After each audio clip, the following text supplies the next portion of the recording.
Halo semuanya, hari ini kita akan coba bedah salah satu surat yang paling kuat. Sebuah surat yang menggambarkan hari kiamat dengan detail yang tajam banget dan pastinya nggak akan terlupakan. Sumber kita adalah surat Al-Haqqah. Yuk, langsung kita mulai. Nah, yang menarik, surat ini nggak langsung ngasih jawaban. Justru dibuka dengan sebuah pertanyaan yang ngena banget.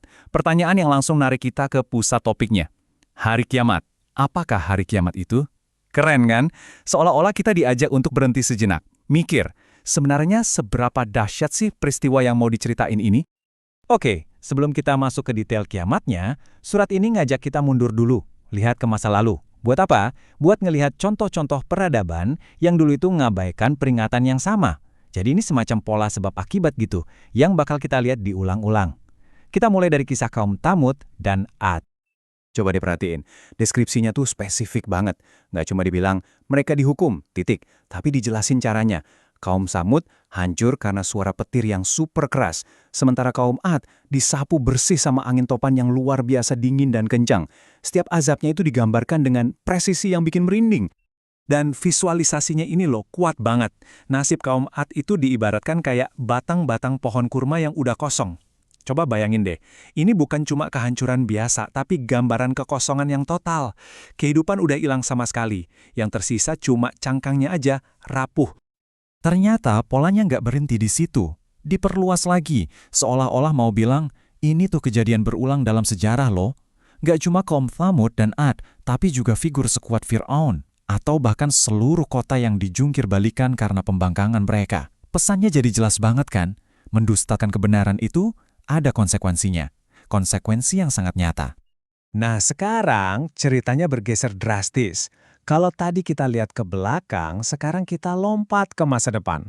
Dari kehancuran di tingkat peradaban di bumi, kita beralih ke skala kosmik. Gambaran tentang tanda-tanda yang menandai akhir dari segalanya yang kita kenal. Semuanya diawali oleh satu tindakan, tapi definitif. Bukan tiupan berkali-kali, bukan proses yang lama, tapi sekali tiup sangkakala. Cuma satu suara, tapi cukup untuk mengubah realitas selamanya. Dan setelah tiupan itu, wow, kehancuran fisik planet kita digambarkan dengan kekuatan yang nggak main-main. Bayangin, bumi dan gunung-gunung yang jadi simbol kestabilan buat kita, itu diangkat terus dibenturkan bareng-bareng. Cuma sekali benturan. Sepertinya surat ini mau kita benar-benar paham betapa total dan nggak terbayangkannya kehancuran ini. Dan ternyata nggak berhenti di bumi aja, langit yang biasanya kita lihat sebagai sesuatu yang kokoh dan abadi, justru digambarkan jadi rapuh dan terbelah. Bisa dibayangin nggak? Struktur paling dasar dari alam semesta kita runtuh.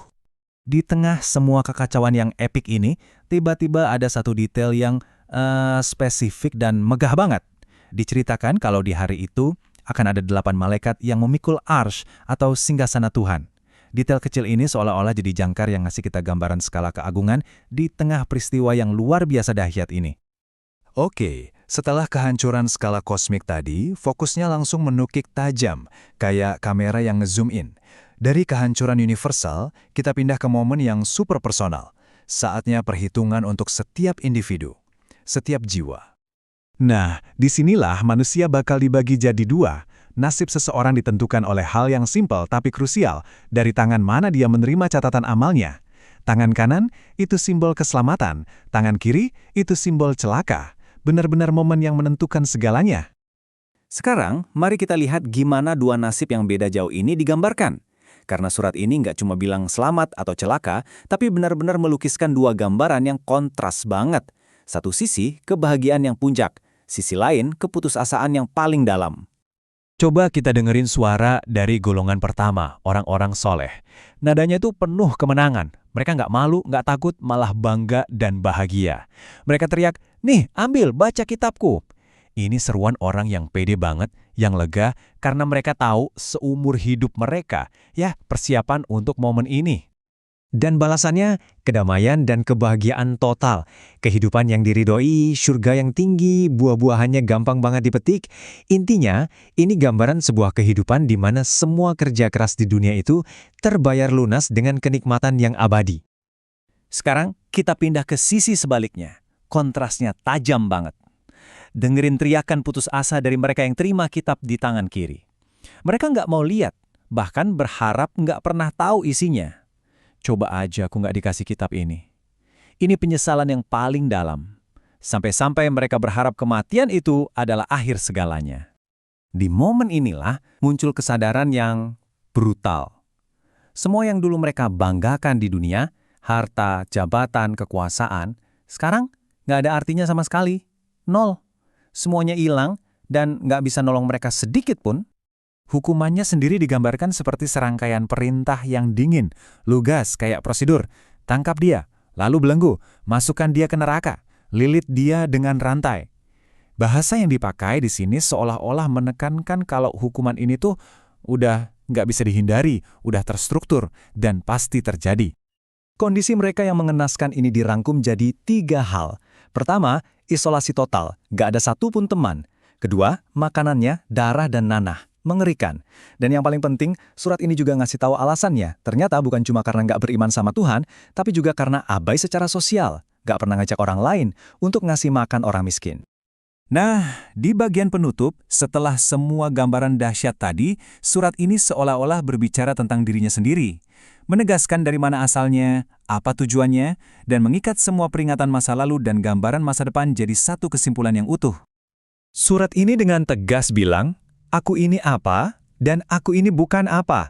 Dikatakan bahwa ini adalah wahyu dari Tuhan semesta alam, pengingat buat orang-orang yang bertakwa.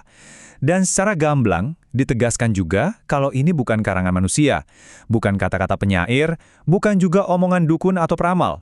Ini adalah klaim langsung tentang sumber ilahiyahnya. Dan inilah puncaknya, klaim utamanya. Setelah semua deskripsi, semua peringatan, ada satu pernyataan yang mutlak dan jelas banget tentang kebenarannya. Dan sungguh, ini adalah kebenaran yang meyakinkan, sebuah kepastian yang gak bisa diganggu-gugat. Dan penutupnya, menarik banget. Bukan lagi ancaman, tapi sebuah instruksi, sebuah ajakan untuk memuliakan nama Tuhan yang Maha Agung. Jadi, setelah kita merenungkan semua kebesaran dan kedahsyatan tadi, inilah respons yang paling pas. Kita ditinggalkan dengan satu pemikiran terakhir tentang keagungan Tuhan.